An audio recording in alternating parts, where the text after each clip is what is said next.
ये राष्ट्रीय सुरक्षा का विषय है। बांग्लादेश का एक संगठन है, आतंकवादी संगठन अंसारुल्लाह बांग्ला, एबीटी, वो पश्चिम बंगाल में आता है। पश्चिम बंगाल में वो अपना संगठन को विस्तार करता है और विस्तार करके वो बम का फैक्ट्री बनाता है, खागड़ागढ़ बम ब्लास्ट। ममता बनर्जी ने क्या कहा था? आरएसएस के लोगों ने करवा दिया। जब उसका जांच हुआ तब पता चला कौन किया है, अंसारुल्लाह बांग्ला टीम, जमातुल मुजाहिदीन का टीम। जय हिंद। दिल्ली में सत्ता बदलते ही अब ऐसा लग रहा है कि पश्चिम बंगाल में भी सत्ता परिवर्तन होने वाला है। ये बात क्यों कर रहे हैं आपको बता दें। दिल्ली में जब आम आदमी पार्टी की सरकार थी, उस समय आम आदमी पार्टी के द्वारा जितने बस्तियों को बसाया गया था, सब गलत तरीके से सरकारी जमीन पे कब्जा करके बस्ती बनाया गया था। और जैसे ही सत्ता परिवर्तन हुई, बीजेपी की सरकार दिल्ली में आई, वैसे ही उन सभी झुग्गियों को तोड़ा जा रहा है, क्योंकि सरकार की जमीन को अवैध तरीके से कब्जा करके वहां पर रह रहे लोग और गलत तरीके से प्रचार भी कर रहे हैं। और उन बस्तियों को जब तोड़ा जा रहा है और सरकार के द्वारा यह बताया जा रहा है कि अधिक से अधिक लोग बांग्लादेशी या रोहिंग्या हैं जो गलत तरीके से दिल्ली में ढुके हैं, फर्जी आधार कार्ड के माध्यम से ढुके हैं और जमीन पर कब्जा करके रह रहे हैं, उसमें माननीय मुख्यमंत्री का बयान आया है। और माननीय मुख्यमंत्री ये बोल रही हैं कि हम लोग अपना एक टीम भेजेंगे, हमारा टीम जाके वहां पे उन लोगों की मदद करेगा, क्योंकि पश्चिम बंगाल के बंगालियों के साथ अत्याचार कर रही है बीजेपी। हमारे साथ बीजेपी प्रवक्ता क्या बोलिएगा? अवैध तरीके से रोहिंग्या रह रहे हैं, उनको बचाने के लिए पश्चिम बंगाल से मुख्यमंत्री टीम भेज रही है। वो टीम भेज करके उन्होंने कहा है कि बंगालियों पे अत्याचार हो रहा है। देखिए, मैं ये एक फ़ोटो दिखा रहा हूँ, ये फ़ोटो है। इस फोटो में आप अगर ये फ़ोटो देखेंगे तो लोगों को समझ में, देखिए थोड़ा जूम मैं कर रहा हूँ, ठीक है, मैं ये फ़ोटो आपको भी भेज दूंगा। इस फोटो को अगर आप देखेंगे ध्यान से, जूम कर करके अगर आप देखिएगा, तो इसमें पश्चिम बंगाल की जो ओरिजिन है ना, जो जिसको बोलते हैं प्योर बांग्ला ओरिजिन, एक भी नहीं है। ये जो इतनी महिलाएं जो बैठी हुई है, एक बंगाली महिला से आप सबसे पहले क्या सोचते हैं? माथे पर सिंदूर होगा, हाथ में शाखा पोला होगा, व्हाइट कलर की चूड़ी और लाल कलर की पोला ये पहनी होगी, पैरों में आलता पहनी होगी। इसका मतलब यही बंगाली है, यही एक्चुअल बंगाली है, जिस बंगाल को श्यामा प्रसाद मुखर्जी ने 1946 से लेकर के पूरा 47 तक लगातार लड़ाई करके और 20 जून को 1947 इस पश्चिम बंगाल को अलग करके लाया गया था, इन्हीं महिलाओं को बचाने के लिए। जिस महिलाओं के साथ 1946 में डायरेक्ट एक्शन के दिन कोलकाता में बलात्कार किए गए थे, वो दृश्य दोबारा ये भूमि ना देख पाए, दोबारा ऐसा कोई परिस्थिति ना आए, इसीलिए बचाया गया था। आप बताइए, इसमें से कितनी महिलाएं ऐसी हैं, साड़ी पहनी हुई, माथे पर सिंदूर लगा हुआ, हाथों में शंखा पोला है, पैरों में आलता है? नहीं है। ये लोग कौन हैं? अब सवाल आता है कि ये लोग कौन हैं? ये लोग हैं बॉर्डर के उस पार से आए हुए, बॉर्डर मतलब बांग्लादेश से उस आए हुए रोहिंग्या हैं। ये सब बांग्लादेशी हैं। दूसरा सवाल यहां पर है कि ये लोग आ कैसे जाते हैं? आप तो पूछिएगा, आपकी तो केंद्र में सरकार है, फिर भी लोग बॉर्डर से कैसे आ जाते हैं? क्योंकि बॉर्डर फेंसिंग नहीं है। फेंसिंग कैसे होगा बॉर्डर में? ये बैरिकेडिंग जो बोलते हैं, जो प्रोटेक्शन के लिए जो लगाया जाता है, वो कैसे होगा? उसके लिए जमीन देना पड़ेगा। जमीन कौन देगा? राज्य सरकार देगी। राज्य सरकार कौन चला रहा है? टीएमसी चला रही है। टीएमसी जमीन नहीं देगी। क्यों नहीं देगी? क्योंकि उन्हें इसी वोट के ऊपर आधार बना करके, इसी वोट के ऊपर भरोसा करके उन्हें चुनाव लड़ करके जीतना है। आप एक कैलकुलेशन समझिए, टीएमसी को वोट देने वाले 2,76,00,000, जिसमें से 16 लाख फेक वोटर, और बीजेपी को वोट मिला है 2,33,00,000। दोनों का अगर आप डिफरेंस देखेंगे तो यह डिफरेंस होता है 40 लाख का डिफरेंस। अब आप बताइए कि बीजेपी तो मुसलमान विरोधी है, कहा जाता है कि बीजेपी तो बहुत मुसलमान विरोधी है, तो बीजेपी को इस 2,33,00,000 में से कितने लाख मुसलमानों ने वोट दिया होगा? यानी कि बीजेपी के पास जो वोट है वो प्योर बंगाली हिंदू वोट है, और ममता बनर्जी के पास जो वोट है वो 33% वही लोगों की वोट है जो गाय माता को काटते हैं, जो लोग जिहाद करते हैं, जो लोग रामनवमी के रैली पर पत्थर मारते हैं, दुर्गा पूजा में पत्थर मारते हैं, जो लोग काली पूजा के विसर्जन यात्रा में पत्थर मारते हैं, जिसके लिए ममता बनर्जी दुर्गा पूजा का विसर्जन रोक करके उनके ताजिया को पास करवाती है, वही वोट ममता बनर्जी के पास है। अब ये वोट क्या सिर्फ पश्चिम बंगाल तक है? नहीं, ऐसे ही वोट बिहार में भी है जिसके ऊपर आरजेडी जिंदा है, ऐसे ही वोट यूपी में है जहां पर समाजवादी पार्टी जिंदा है, और ऐसे ही वोट दिल्ली में भी थी जिसके ऊपर आम आदमी पार्टी जिंदा है। आज इन लोगों पर जब वोटर जब हट रहे हैं, जब इन लोगों को उठा करके जब इन लोगों को अपने जगह पे भेजा जा रहा है, तब इनके दिलों में दर्द हो रहा है, तब इनके शरीर में एक कंपन महसूस हो रहा है, इनको बुखार आ रहा है। बुखार से जैसे कोई कांपता है वैसे ये लोग कांप रहे हैं। क्यों? क्योंकि अब इन लोगों का जो 30%, 33% का जो ये लोग घमंड करके और लोग चैलेंज करके कहते कि हमें कोई सत्ता से बाहर नहीं निकाल सकता, ये 33% वोट में अब गिरावट आएगा। अब अगर इसमें गिरावट आ गया तो अब आप हिसाब करिए कि 2,76,00,000 में से अगर 50 लाख वोट भी अगर कम हो जाता है तो ममता बनर्जी का वोट आकर के गिरेगा 2,20,00,000 में। इसके बाद स्कैम हुआ है, इतनी सारी रेप हुए हैं, उसके खिलाफ में भी लोग वोट डालेंगे, ये 2 करोड़ से नीचे आएगा। और बीजेपी का वोट 2,33,00,000 से ऊपर 2.5 करोड़ तक जाएगा। तो सरकार किसकी बनेगी 26 में? असली मामला यह है, या ये बंगाल के लिए इनको दुख नहीं है, ये बंगालियों के लिए दुख कर रही है। ये तो वही ममता बनर्जी है जो उर्दू भाषा के लिए, उर्दू भाषा पढ़ना होगा इसके लिए रायगंज में 2 लड़कों को उन्होंने खून करवा दिया था, गोली चलवा दी थी। ये ममता बनर्जी को बंगालियों के लिए दुख दर्द जाग गया। कोलकाता के सड़कों को ईद के दिन जो पूरे खून से लाल हो गया था, इस ममता बनर्जी को बंगालियों के लिए दर्द होगा। यह ममता बनर्जी जो मुहर्रम का रैली करवाने के लिए दुर्गा पूजा के विसर्जन को रोक दी थी, यह ममता बनर्जी को दुख होगा बंगालियों के लिए। यह दुख है सत्ता से चले जाने का, यह डर है सत्ता खो देने का। ये जो कांप रही है, यह उनके मन में यह आतंक है कि कल को सत्ता से बाहर हो गए, जो भी काले कारनामे हैं वो सामने आ जाएंगे। और जिस तरीके से लालू प्रसाद को जेल में जाना पड़ा था, वैसे मुझे भी जेल में जाना पड़ेगा। इसीलिए वो अभी इतना ज्यादा बंगाली प्रेम दिखा रही है। ये कोई बंगाली प्रेम नहीं है, ये अपनी कुर्सी बचाने की एक आखिरी कोशिश है। अब एक चीज समझना होगा इसमें, माननीय मुख्यमंत्री के पार्टी के लोग लगातार बोलते हैं कि पश्चिम बंगाल के मुख्यमंत्री को हम लोग प्रधानमंत्री बनाएंगे, समझिएगा अच्छे से। और उसी बीच हिंदी भाषियों को पीटा जाता है महाराष्ट्र में, तमिलनाडु में, पश्चिम बंगाल में हिंदुओं के साथ दुर्व्यवहार होता है, हिंदुओं को मार दिया जाता है। पश्चिम बंगाल में हिंदुओं के घर में बहन बेटियों का इज्जत लूटा जाता है, उनके दुकानों को लूटा जाता है, हिंदुओं के मंदिरों को तोड़ा जाता है। वहां मुख्यमंत्री का जो टीम होता है वो नहीं पहुंचता है, वहां उनका टीम अंतरिक्ष में चला जाता है। और जब रोहिंग्यों पर कार्रवाई हो रहा है दिल्ली में, तब इतना दर्द काहे हो रहा है मुख्यमंत्री को?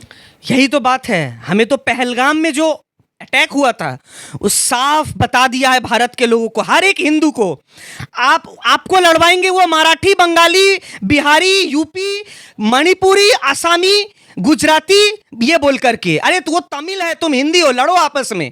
लेकिन आप महाराष्ट्र में चले जाइए किसी मस्जिद के बाहर खड़े होकर के बोलिए उसको मराठी बोलो, वो नहीं बोलेगा। वो लोग बोल रहे वीडियो में कि हम तो नहीं बोलेंगे, नहीं बोलेगा वो इसीलिए नहीं बोलेगा क्योंकि उसको अपने कौम के बारे में सोचना है।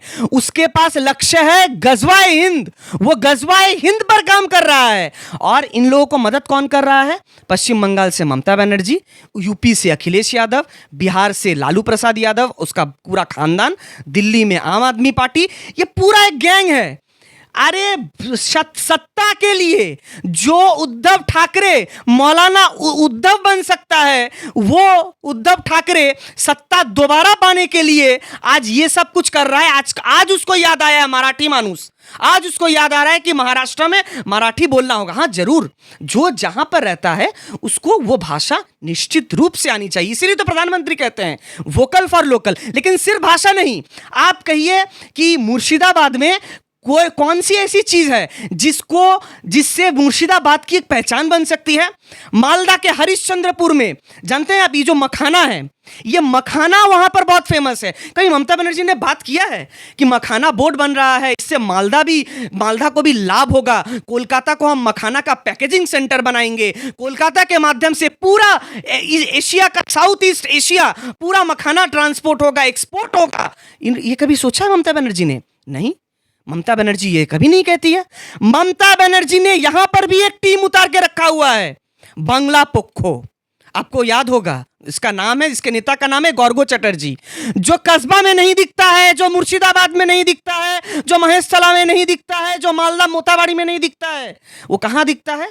कल को यहाँ पर एक बिहारी का कोई नाम आ जाए, कोई एक गुजराती का नाम आ जाए, कोई एक मारवाड़ी का नाम आ जाए, वो तुरंत निकल पड़ेगा। बाकी समय उसको नहीं देखिएगा। तो ये षड्यंत्र है। हम पश्चिम बंगाल के हर एक बंगाली से कहना चाहते हैं कि देखिए, आप जो हिंदू बंगाली है वो बहुत अधिकार के साथ बिहारियों से छठ पूजा का ठेकुआ मांगता है, और जो बिहारी है वो बहुत अधिकार के साथ बंगालियों के लक्ष्मी पूजा का जो नाड़ू, जो लड्डू होता है, वो बड़े प्रेम से खाता है। तो ये हमारी संस्कृति है। बिहारी का दुर्गा पूजा और बंगाली का दुर्गा पूजा तो अलग नहीं होता है। बिहारी भी चंडी पाठ करता है और बंगाली भी चंडी पाठ करता है। बिहारी भी भागवत गीता पढ़ता है, बंगाली भी भागवत गीता पढ़ता है। तो यहां पर विभाजन किस बात का है? ये तो क्षेत्र का विभाजन है, ये तो भौगोलिक विभाजन है। यहां पर तो हमारे संस्कृति का कोई विभाजन ही नहीं है।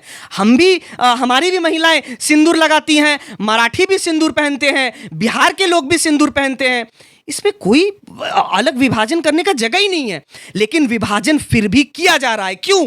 बात वही है, लड़ाई यहां पर 30 बनाम 70 है। जो लड़ाई उत्तर प्रदेश में 80 बनाम 20 था, वो पश्चिम बंगाल में 30 बनाम 70 है। अगर 70 को कई टुकड़ों में बांट दोगे, अरे तुम बिहारी है, अरे तुम गुजराती है, अरे तुम मारवाड़ी है, अरे तुम बंगाली है, ऐसे करके अगर बांट दोगे तो वो टुकड़ों में बट जाएगा। और 30 को बोलो, देखिए फिराद हाकिम बोलता है ना, इंशाअल्लाह ये मिनी पाकिस्तान है, इंशाअल्लाह दावत इस्लाम मैं देता हूं, जो इस्लाम में नहीं पैदा हुआ है वो दुर्भाग्य है उसका। मतलब हम सब का दुर्भाग्य, हम लोग हिंदू हैं और वो कटुआ है तो उसका ये सौभाग्य, और हम लोग हिंदू हैं तो हम लोग का दुर्भाग्य है।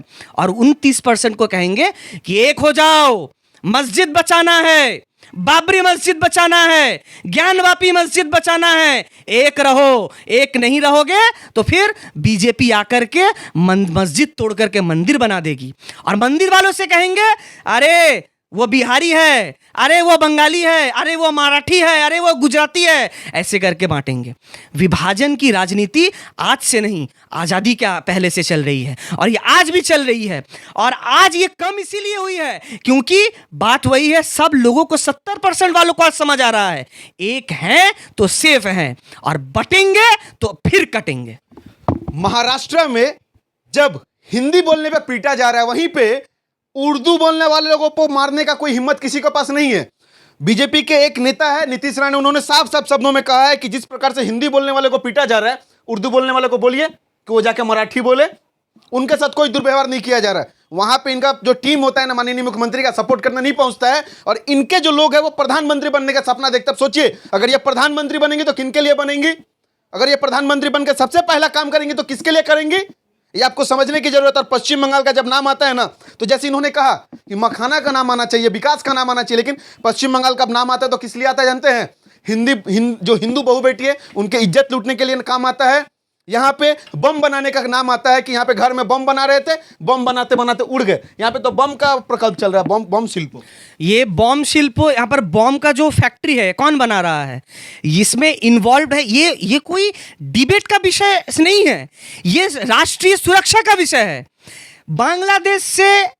बांग्लादेश का एक संगठन है, आतंकवादी संगठन अंसारुल्लाह बांग्ला, ABT, वो पश्चिम बंगाल में आता है। पश्चिम बंगाल में वो अपना संगठन को विस्तार करता है, और विस्तार करके वो बम का फैक्ट्री बनाता है। खागड़ागढ़ बम ब्लास्ट, ममता बनर्जी ने क्या कहा था?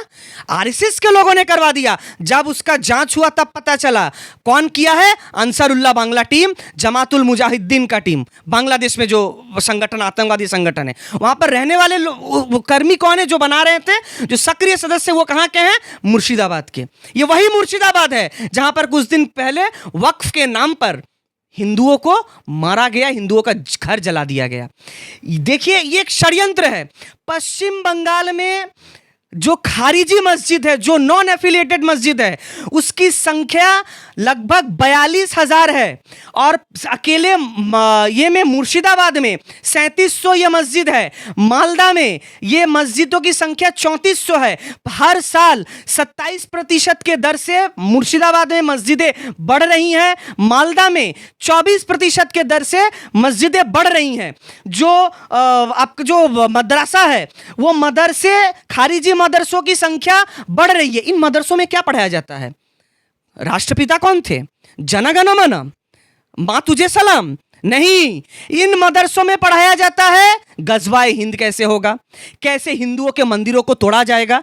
ये सारे मस्जिद जो है ये नॉन एफिलिएटेड है, सरकारी करिकुलम है ही नहीं। कैसे हिंदू के बहन बेटी को धर्म परिवर्तन कराया जाएगा, ये बिल्कुल ऑर्गेनाइज्ड वे में सिखाया जाता है, क्योंकि दिल्ली सल्तनत के युग से लेकर के मुगल सल्तनत, उसके बाद अंग्रेजों के द्वारा और अभी ममता बनर्जी के द्वारा यही तो करवाया जा रहा है कि कैसे हिंदुओं को बदला जाए, धर्म परिवर्तन किया जाए या गला काट दिया जाए।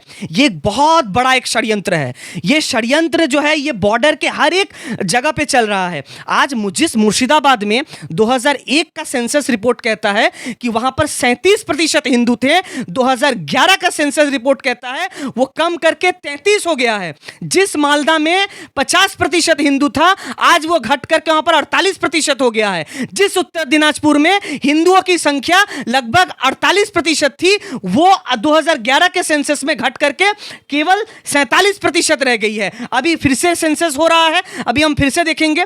पश्चिम बंगाल के कई सारे जिले हिंदू बहुल से अब वो हिंदू वहां पर माइनॉरिटी हो चुकी है। जो माइनॉरिटी थे वो हर जगह मेजॉरिटी हो रही है, और जो मेजॉरिटी था वो अब माइनॉरिटी हो रहा है। और इसीलिए ममता बनर्जी ने उतारा है सिद्दीकुल्ला जैसे लोगों को, जो वक्फ के नाम पर प्रोटेस्ट करते हैं। मुर्शिदाबाद में हुमायूं कबीर जैसे लोगों को, जो वक्फ के नाम पर हिंदुओं के घर बार को जलाने के लिए जो प्रेरित करते हैं। तो मैं फिर से कह रहा हूं, पूरे देश भर के, पूरे दुनिया के हिंदुओं को हाथ जोड़ करके देखिए, आप गैस सिलेंडर के नाम पर वोट दीजिए, आप सड़क के नाम पर वोट दीजिए, सब करिए, लेकिन आप अपने अस्तित्व के लिए वोट दीजिए। आपके और हमारे पूर्वजों ने तलवार के डर से सलवार नहीं पहना था। हमारे आपके पूर्वजों ने डर से जनेऊ उतारकर, अपने माथे से तिलक मिटाकर टोपी या लुंगी नहीं पहना था। हमें गर्व होना चाहिए अपने संस्कृति पर। और जो लोग डर करके सलवार पहन लिए हैं, आज उनकी दुर्दशा देखिए क्या है। तो इसीलिए हम लोग कोई मुसलमान विरोधी नहीं है, हम लोग अब्दुल कलाम को मानते हैं, लेकिन कोई अगर अजमल कसाब बनेगा तो उसका एक ही होगा कि देश के गद्दारों को गोली मारो। उसके बाद तो आप जानते ही हैं। कलकत्ता के मेयर का भी एक बयान आया था कि हम लोग अभी माइनॉरिटी है तो हम लोग मेजोरिटी होंगे, और जो मेजोरिटी में है उनको माइनॉरिटी कर देंगे। अब देखा जा रहा है पश्चिम बंगाल में मारने वाला तृणमूल, मरने वाला तृणमूल, और इसी बीच माननीय मुख्यमंत्री सपना देख रही है प्रधानमंत्री बनने का। देखिए, टीएमसी जो पार्टी है ना, ये कोई पॉलिटिकल पार्टी है ही नहीं, ये एक टेररिस्ट ऑर्गेनाइजेशन है। टेररिस्ट ऑर्गेनाइजेशन में आप अक्सर सुनिए, पाकिस्तान में अपने ही मस्जिदों में लोग बम फोड़ता है। आप चले जाइए सीरिया में, अपने ही देश पे बम फोड़ाफोड़ी चल रहा है। आप चले जाइए अफगानिस्तान में, अपने ही देश पे बम फोड़ाफोड़ी चल रहा है। आप चले जाइए बांग्लादेश में, अपने ही देश में, अपने ही मस्जिदों में वो लोग बम फोड़ाफोड़ी कर रहे हैं। तो ये टीएमसी एक चिटफंड कंपनी और साथ में आतंकवादी संगठन, ये दोनों का मिक्सचर है। तो बीजेपी को मार के थक गए हैं, सीपीएम को मारा, कांग्रेस को मारा, साधारण लोगों को मारा, महिलाओं को, घर के बहन बेटियों को पकड़ पकड़ के उनके साथ बलात्कार किया। अब क्या करें? तो अब इन लोगों ने शुरू किया है कि अपने ही लोगों को मारामारी करो। तो अभी इसीलिए हम तो बोलेंगे और लड़ो, तुम लोग जितना हो सके आपस में लड़ो, लड़ करके खुद को खत्म करो, पश्चिम बंगाल बच जाएगा। ये जो लड़ाई है ये पश्चिम बंगाल के लिए बहुत अच्छा है। क्यों? क्योंकि पश्चिम बंगाल में ये जो आतंकवादी संगठन है, ये अगर आपस में लड़ते रहेंगे तो फिर बाहर के लोग, हमारी आपकी बहन बेटियां, आरजीकर की वो डॉक्टर, कस्बा की वो बेटी, ये लोग बच जाएंगी। आपस में लड़ने दीजिए। और जहां तक की बात रही ममता बनर्जी की प्रधानमंत्री, देखिए वो ये सपना आज से नहीं, वो ये सपना पाल करके बैठी है 2012 से, जब वो यूपीए से अलग हुई थी, तब से वो सपना। देखिए, सपना कोई भी देख सकता है, मैं भी सपना देख सकता हूं, आप भी देखते होंगे। तो सपना देखना कोई किसी को रोक दे ये तो हो नहीं सकता है। सपना देखे, लेकिन सपना पूरा नहीं हो सकता है। सपना देख रही है, वो देखते रहें। वो 2024 में कोशिश की, 2019 में भी उनका कोशिश था, 2014 में उनका कोशिश था, वो 2029 में भी कोशिश करेंगी। लेकिन उस समय जब वो कोशिश करेंगी तब वो मुख्यमंत्री नहीं रहेंगी, वो विपक्ष की एक नेत्री के रूप में वो सपना देखेंगी। वो जब तक जिंदा रहेंगी तब तक वो कोशिश करेंगी। और मैं तो उन्हें कहूंगा, एक मैं उन्हें सजेशन दूंगा, मैं वैसे मैं कोई होता नहीं उन्हें सजेशन देने वाला, मैं उन्हें एक सुझाव दूंगा, दीदी आप भारत की आप प्रधानमंत्री नहीं बन सकती हैं। आप कोशिश करिए बांग्लादेश जाने का।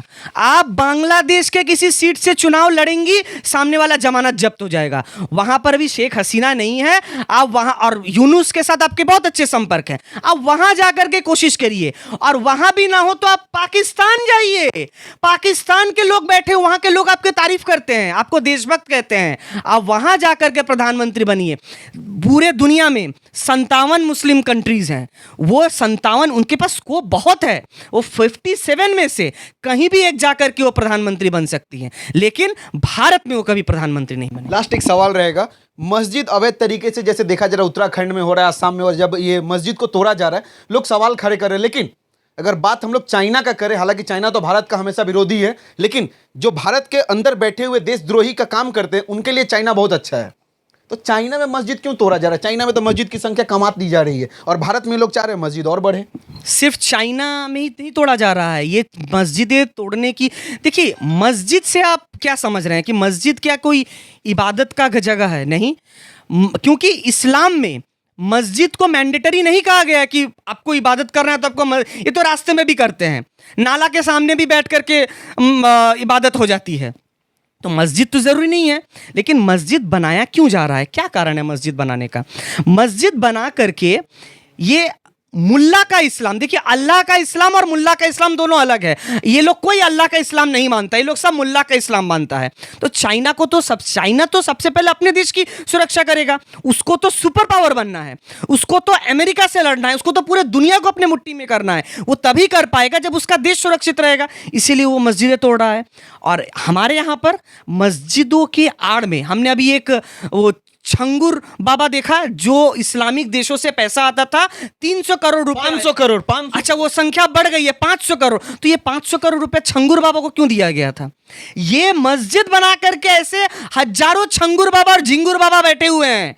ये छंगुर और झिंगुर बाबा मिलकर के इस देश के सुरक्षा को खत्म करना चाहते हैं। ये आंतरिक सुरक्षा का मामला है, इसीलिए मंदिर हो या फिर कोई भी ऐसी इमारत हो जहां पर भी आंतरिक सुरक्षा और बाहरी सुरक्षा को खतरा होगा, कोई भी देश होगा, उसे तोड़ दिया जाएगा। लेकिन सिवाय पश्चिम बंगाल के, क्योंकि पश्चिम बंगाल में ऐसे संगठन को बनाने के लिए सरकार सहयोगिता प्रदान करती है, सहयोग करती है, और इनके अपने विधायक, अपने नेता वहां पर जाकर के वो उपस्थित रहते हैं, पीएफआई के रैली में उपस्थित रहते हैं।